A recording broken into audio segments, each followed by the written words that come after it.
Welcome back to Everyday Stoic. The greater the difficulty, the more glorious the outing, as it's said. Skillful pilots gain their reputation from storms and tempests. Circumstances don't make the man, they only reveal him to himself, as Seneca said. We are often more frightened than hurt, and we suffer more in the imagination than in reality. Marcus Aurelius coped by not allowing his thoughts to be overrun by negativity. "The universe has changed our life, is what our thoughts make it," he wrote in his nightly diary. Counsel depicts that others' views and troubles can be contagious.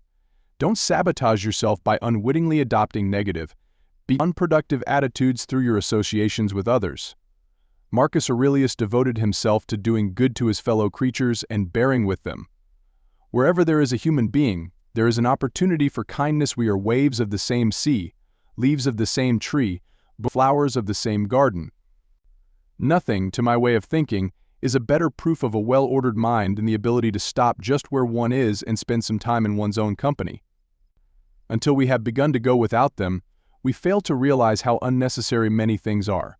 We've been using them not because we needed them, but because we had them. One of the chief tasks in life is simply this: to identify and separate matters so that one can clearly say to oneself which are external and not under one's control, and which have to do with the choices one actually controls. Where then do I look for good and evil? Not to uncontrolled externals, but within myself, to the choices that are my own. No role is so well suited to philosophy as the one that one happens to be in right now. If you apply yourself to the task before you, following the right reason, seriously, vigorously, calmly, without allowing anything else to distract you, but keeping your divine part pure as if you might be bound to give it back immediately, if you hold this, expecting nothing, fearing nothing, but satisfied with your present activities according to nature and with the reason of truth in every word and sound which you utter, you will live happily, and there is no man who is able to prevent this. Is any man afraid of change? What can take place without change? What then is more pleasing or suitable to the universal nature? And can you take a hot bath unless the wood for the fire undergoes a change? And can you be nourished unless the food undergoes a change? And can anything else that is useful be accomplished without change? Do you not see that for yourself also? To change is just the same and equally necessary for the universal nature.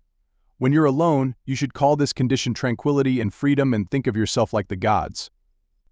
And when you are with many, you shouldn't call it a crowd or trouble or uneasiness, but festival and company, and contentedly accept it. Effectiveness. The key is to keep company only with people who have uplifted you, whose presence calls for your best.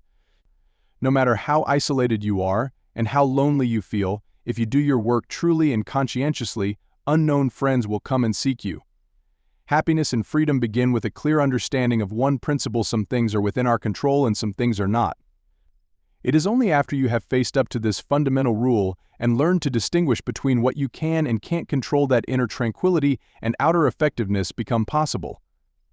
If someone is able to show me that what I think or do is not right, I will happily change, for I seek the truth by which no one was ever truly harmed.